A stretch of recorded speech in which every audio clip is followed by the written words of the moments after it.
o livro dos médiuns. Antes, leia o livro dos espíritos. Leitura obrigatória. Parte 1, noções preliminares. Capítulo 2, o maravilhoso e o sobrenatural.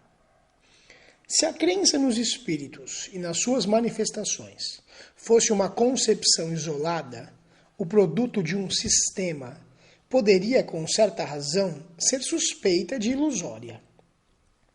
Mas quem nos diria, então, porque ela se encontra tão viva entre todos os povos antigos e modernos, nos livros sagrados de todas as religiões conhecidas? Isso, dizem alguns críticos, é porque o homem, em todos os tempos, teve amor ao maravilhoso. Mas que é o maravilhoso, segundo vós? Aquilo que é sobrenatural. E que entendeis por sobrenatural? O que é contrário às leis da natureza. Então, conheceis tão bem essas leis que podeis marcar limites ao poder de Deus? Muito bem. Provai, então, que a existência dos espíritos e suas manifestações são contrárias às leis da natureza, que elas não são e não podem ser uma dessas leis. Observai a doutrina espírita e vereis se no seu encadeamento elas não apresentam todas as características de uma lei admirável, que resolve tudo o que os princípios filosóficos até agora não puderam resolver. O pensamento é um atributo do espírito. A possibilidade de agir sobre a matéria, de impressionar os nossos sentidos e, portanto, de transmitir-nos o seu pensamento, é uma consequência, podemos dizer, da sua própria constituição fisiológica. Não há, pois, nesse fato, nada de sobrenatural, nada de maravilhoso. Mas que um homem morto, e bem morto, possa ressuscitar corporalmente, que os seus membros dispersos se reúnam para restabelecer-lhe o corpo, eis o que é maravilhoso, sobrenatural, fantástico. Isso sim seria uma verdadeira derrogação, que Deus só poderia fazer através de um milagre. Mas não há nada de semelhante na doutrina espírita. Não obstante, dirão, admites que um espírito pode elevar uma mesa e sustentá-la no espaço sem um ponto de apoio. Isso não é uma derrogação da lei da gravidade? Sim, da lei conhecida. Mas a natureza já vos disse a última palavra? Antes das experiências com a força ascensional de certos gases, quem diria que uma pesada máquina, carregando muitos homens, poderia vencer a força de atração? Aos olhos do vulgo, isso não deveria parecer maravilhoso, diabólico? Aquele que se propusesse a transmitir a um século uma mensagem a 500 léguas de distância e obter a resposta em alguns minutos, passaria por louco. Se o fizesse, acreditariam que tinha o diabo às suas ordens, pois então só o diabo era capaz de andar tão ligeiro. Por que, pois, um fluido desconhecido não poderia, em dadas circunstâncias, contrabalançar o efeito da gravidade, como o hidrogênio contrabalança o peso do balão? Isto, notemos de passagem, é apenas uma comparação, feita unicamente para mostrar, por analogia, que o fato não é fisicamente impossível. Não se trata de identificar uma coisa à outra. Ora, foi precisamente quando os sábios, ao observarem essas espécies de fenômenos, quiseram proceder por identificação, que acabaram se enganando a respeito. De resto, o fato existe, e todas as negações não poderiam destruí-lo, porque negar não é provar. Para nós, não há nada de sobrenatural e é tudo quanto podemos dizer por agora. Se o fato está provado, dirão, nós o aceitamos. E aceitamos até mesmo a causa que lhe atribuís, ou seja, a de um fluido desconhecido. Mas quem prova a intervenção dos espíritos? É nisso que está o maravilhoso, o sobrenatural. Seria necessário, nesse caso, toda uma demonstração que não seria cabível e constituiria, aliás, uma redundância, porque ela ressalta de todo o ensino. Entretanto, para resumi-la em 2 palavras, diremos que, teoricamente, ela se funda neste princípio. Todo efeito inteligente deve ter uma causa inteligente. Praticamente, sobre a observação de que os fenômenos ditos espíritas, tendo dado provas de inteligência, não podem ter a sua causa na matéria, que essa inteligência, não sendo a dos assistentes, o que resultou das experiências, devia ser independente deles. E desde que não se via o ser que os produzia, devia tratar-se de um ser invisível, a qual se deu o nome de espírito. Não é mais do que a alma dos que viveram corporeamente, e aos quais a morte despojou do seu grosseiro envoltório visível, deixando-lhes apenas um envoltório etéreo, invisível no seu estado normal. Eis, pois, o maravilhoso e o sobrenatural, reduzidos à mais simples expressão. Constatada a existência dos seres invisíveis, sua ação sobre a matéria resulta da natureza do seu envoltório fluídico. Esta ação é inteligente porque, ao morrer, eles perderam apenas o corpo, conservando a inteligência que constituiu a sua existência. Esta a chave de todos esses fenômenos considerados erroneamente produtos sobrenaturais. A existência dos espíritos não decorre, pois, de um sistema pré-concebido, de uma hipótese imaginada para explicar os fatos, mas é o resultado de observações e a consequência natural da existência da alma. Negar essa causa é negar a alma e seus atributos. Os que pensarem que podem encontrar para esses efeitos inteligentes uma solução mais racional, podendo, sobretudo, explicar a razão de todos os fatos, queiram fazê-lo, e então poder-se-á discutir o mérito de ambas. Aos olhos daqueles que veem na matéria a única potência da natureza, tudo o que não pode ser explicado pelas leis materiais é maravilhoso ou sobrenatural. E para eles, maravilhoso é sinônimo de superstição. Dessa maneira, a religião, que se funda na existência de um princípio imaterial, é um tecido de superstições. Eles não ousam dizê-lo em voz alta, mas o dizem baixinho. E pensam salvar as aparências ao conceber que é necessária uma religião para o povo e para tornar as crianças acomodadas. Ora, de duas uma, ou o princípio religioso é verdadeiro ou falso. Se é verdadeiro, o é para todos. Se é falso, não é melhor para os ignorantes do que para os esclarecidos. Os que atacam o espiritismo em nome do maravilhoso se apoiam, portanto, em geral, no princípio materialista, desde que, negando todo o efeito de origem extramaterial, negam, consequentemente, a existência da alma. Sondai o futuro do seu pensamento. Percrustrai o sentido de suas palavras e encontrareis quase sempre esse princípio, que se não se mostra categoricamente formulado, transparece sob a capa de uma pretensa filosofia moral com que eles se disfarçam. Rejeitando como maravilhoso tudo quanto decorre da existência da alma, eles são, portanto, consequentes consigo mesmos. Não admitindo a causa, não podem admitir o efeito. Daí o preconceito que os impede de julgar com isenção o espiritismo, pois partem da negação de tudo o que não seja material.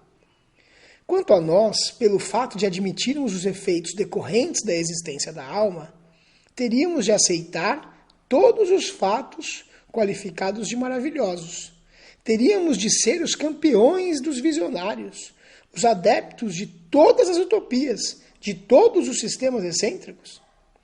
Seria necessário conhecer bem pouco do Espiritismo para assim pensar. Mas os nossos adversários não se importam com isso. A necessidade de conhecer aquilo de que falam é o que menos lhes interessa. Segundo eles, o maravilhoso é absurdo. Ora, o Espiritismo se apoia em fatos maravilhosos. Logo, o Espiritismo é absurdo. Isto é, para eles, um julgamento inapelável.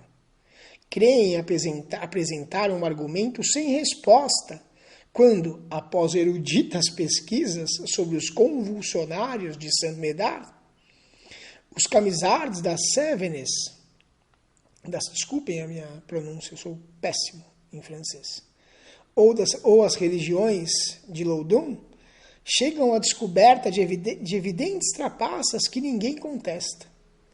Mas essas histórias são, por acaso, o evangelho do Espiritismo? Seus partidários teriam negado que o charlatanismo explorou alguns fatos em proveito próprio? Que a imaginação os tenha engendrado? Que o fanatismo tenha exagerado a muitos deles? O Espiritismo não é mais responsável pelas extravagâncias que se possam cometer em seu nome do que a verdadeira ciência pelos abusos da ignorância ou a verdadeira religião pelos excessos do fanatismo. Muitos críticos só julgam o Espiritismo pelos contos de fadas e pelas lendas populares, que são apenas as formas da sua ficção. O mesmo seria julgar a história pelos romances históricos ou pelas tragédias. Na lógica mais elementar, para discutir uma coisa é necessário conhecê-la, porque a opinião de um crítico só tem valor quando ele fala com conhecimento de causa. Somente assim a sua opinião, embora errônea, pode ser levada em consideração. Mas que peso ela pode ter quando emitida sobre matéria que ele desconhece? A verdadeira crítica deve dar provas, não somente de erudição, mas de conhecimento profundo do objeto tratado, de isenção no julgamento e de absoluta imparcialidade. A não ser assim, qualquer violeiro poderia se arrogar o direito de julgar Rossini e qualquer pintor de paredes de censurar Rafael. O Espiritismo não aceita todos os fatos considerados maravilhosos. Longe disso, demonstra a impossibilidade de muitos deles e o ridículo de algumas crenças que constituem, propriamente falando, a superstição. É verdade que entre os fatos por ele admitidos, há coisas que para os incrédulos são inegavelmente do maravilhoso, o que vale dizer da superstição. Ou seja, que seja, mas, pelo menos, que limitem a eles a discussão, pois em relação aos outros nada têm de dizer e pregarão no deserto. Criticando o que o próprio Espiritismo refuta, demonstrando ignorar o assunto e argumentam em vão. Mas até onde vai a crença do Espiritismo, perguntarão. Lede e observai, que o sabereis. A aquisição de qualquer ciência exige tempo e estudo.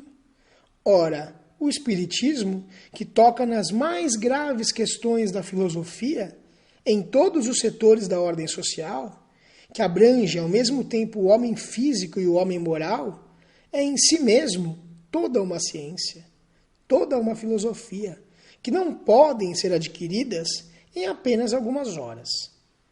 Há tanta puerilidade em ver todo o Espiritismo numa mesa girante, como em ver toda a física em algumas experiências infantis.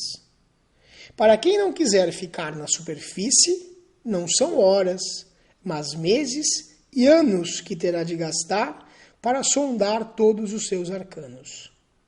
Que se julgue, diante disso, o grau de conhecimento e o valor da opinião dos que se arrogam o direito de julgar porque viram uma ou duas experiências, quase sempre realizadas como distração ou passatempo.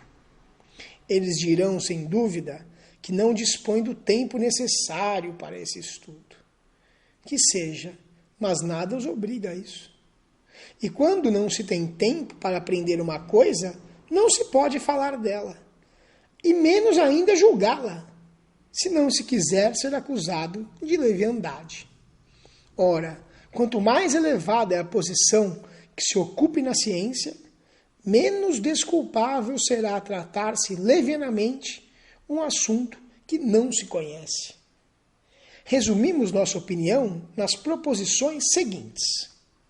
Primeira, todos os fenômenos espíritas têm como princípio a existência da alma, sua sobrevivência à morte do corpo e suas manifestações.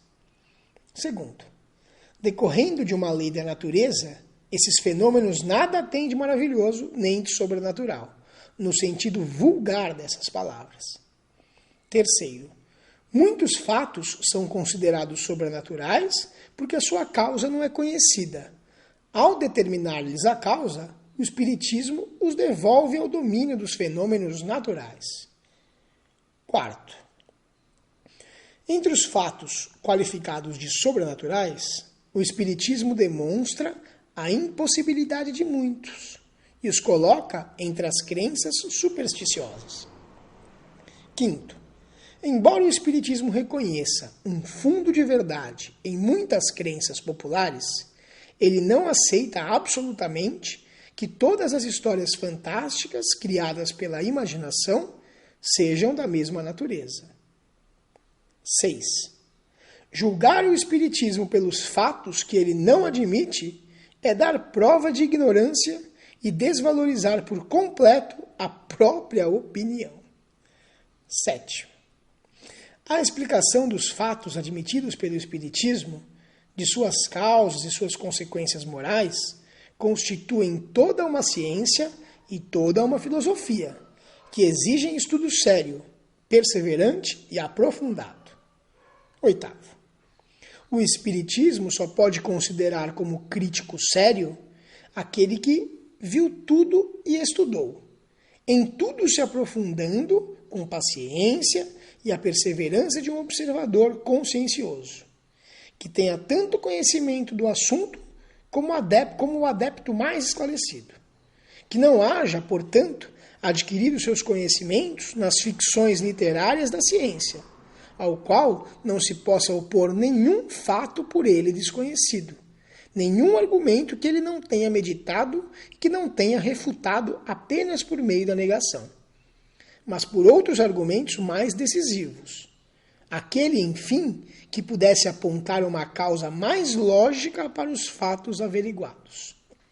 Esse crítico ainda está por aparecer. Referimos-nos há pouco à palavra milagre. Uma breve revelação sobre o assunto, uma breve observação sobre o assunto não estará deslocada num capítulo sobre o maravilhoso. Na sua acepção primitiva e por sua etimologia, a palavra milagre significa coisa extraordinária, coisa admirável de ver. Mas essa palavra, como tantas outras, desviou-se do sentido original e hoje se diz, segundo a Academia, de um ato da potência divina contrário às leis comuns da natureza.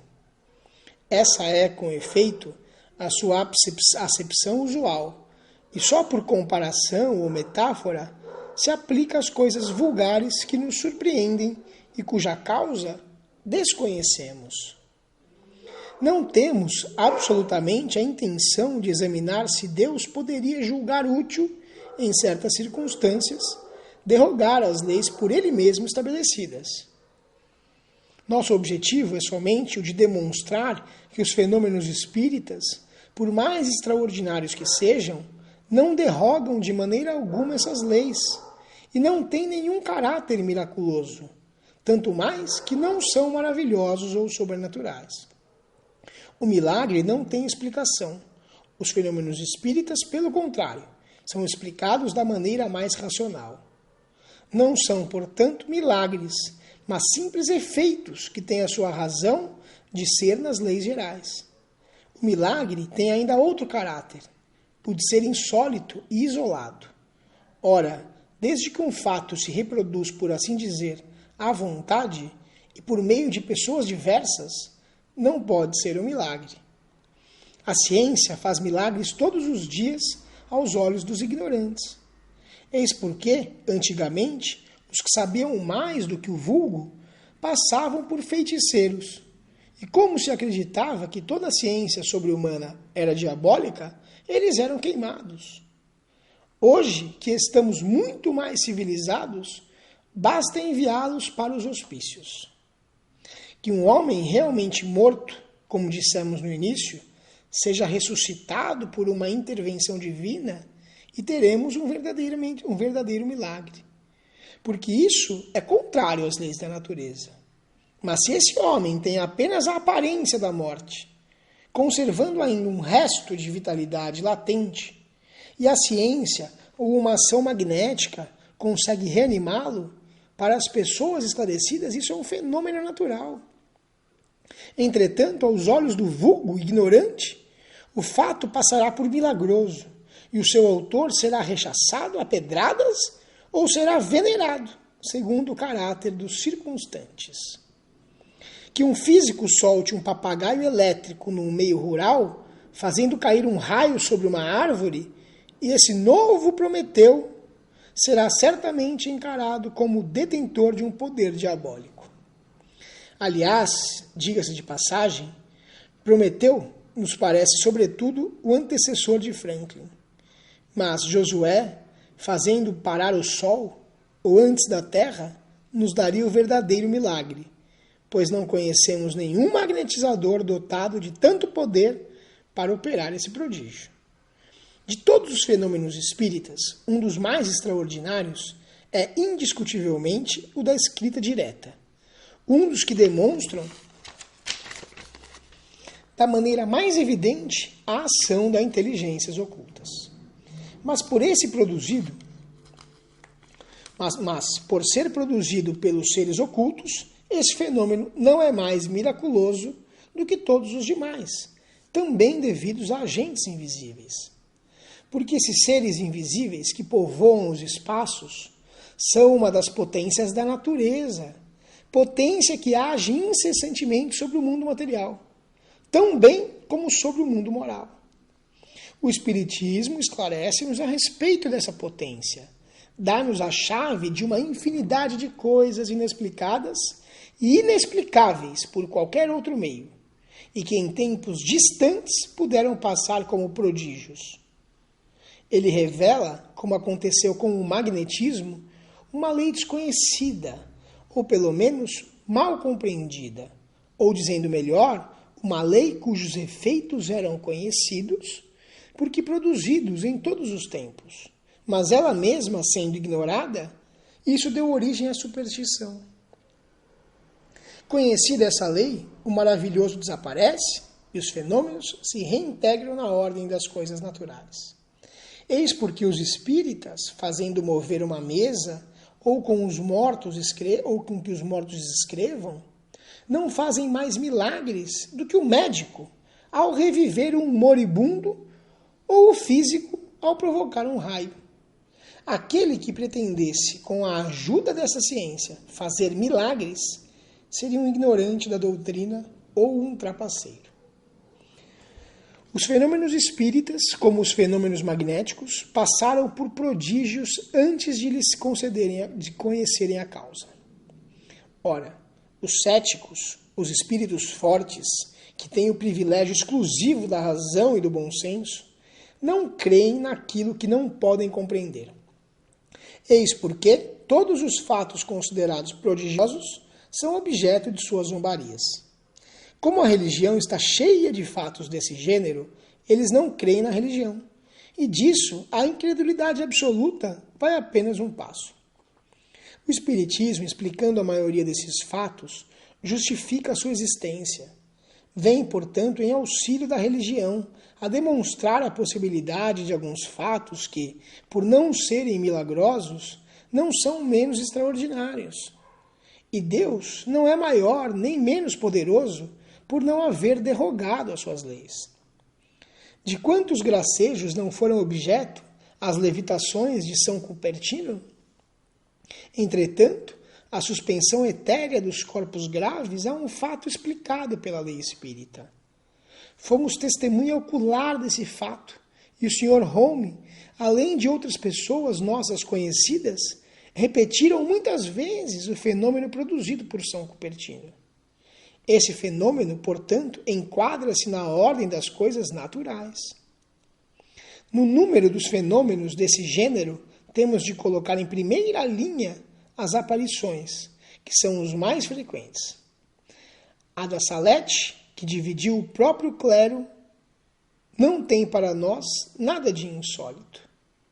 Não podemos afirmar com segurança a realidade do fato, porque não temos nenhuma prova material, mas o consideramos possível em vista dos milhares de fatos semelhantes e recentes que conhecemos. Acreditamos neles, não somente porque verificamos a sua realidade, mas sobretudo porque sabemos perfeitamente como se produzem. Queiram reportar-se à teoria das aparições, que damos mais adiante, e verão que esse fenômeno se torna tão simples e plausível como uma infinidade de fenômenos físicos que só parecem prodigiosos, quando não temos a chave da sua explicação. Quanto à personagem que se apresentou na Salete, é outra questão. Sua identidade não nos foi absolutamente demonstrada.